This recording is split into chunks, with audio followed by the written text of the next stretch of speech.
Assalamu alaikum friends. Welcome to Simply Perfect Spices. Golden fried chicken, creamy sauce और soft बन, साथ में crispy fries, एक yummy T time treat. आज की रेसिपी है homemade chicken burger. Homemade chicken burger बनाने के लिए सबसे पहले चिकन को मैरिनेट करते हैं, जिसके लिए मैंने चिकन ली है बोनलेस 125 ग्राम। इसके थिन स्लाइसेस कर लिए हैं। इसमें ऐड करें सीजनिंग्स, गार्लिक पाउडर 1 टीस्पून, सिरका 1 टेबलस्पून, चिली सॉस 1 टेबलस्पून, नमक हस्बे जायका, लाल मिर्च पाउडर ½ टीस्पून, ऑरिगेनो 1/4 टीस्पून। सब स्पाइसेस को चिकन पर अच्छी तरह लगा देते हैं और काली मिर्च तो रहेगी। थोड़ा सा काली मिर्च पाउडर ऐड करें और मिक्स कर लें। मसाले लगाकर चिकन को 1 आवर कवर करके रख दें।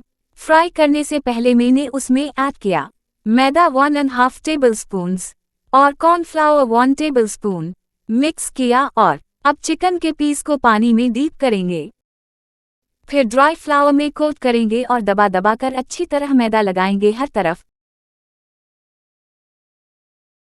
सारे चिकन पीसेस इसी तरह कोट कर लें। फिर फ्राई कर लें, हल्की आंच पर दोनों तरफ से गोल्डन ब्राउन कर लें। बर्गर सॉस बनाने के लिए एक बोल में लेंगे मायोनेज़ 4 टेबलस्पून्स।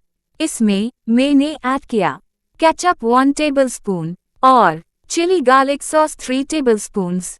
अब ऐड करते हैं लेमन जूस आधे लीमू का, ½ टीस्पून गार्लिक पाउडर जिसको मैंने पानी में डिसॉल्व किया हुआ है, काली मिर्च और नमक हस्बे जायका। Mix it. 1 tablespoon chili sauce, 1/4 teaspoon red chili powder. सबको अच्छी तरह मिक्स कर लें।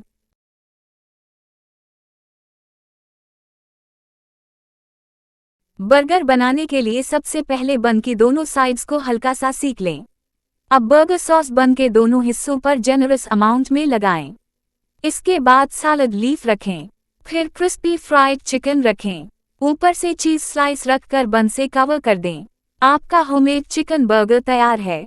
गर्मा गर्म चाय और फ्राइज के साथ सर्व करें और एंजॉय करें।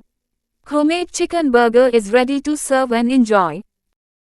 Thanks for watching. अगर आपको ये रेसिपी पसंद आई है तो लाइक, कमेंट और दूसरों के साथ शेयर करें और नई रेसिपी वीडियोस के लिए सब्सक्राइब करना ना भूलें।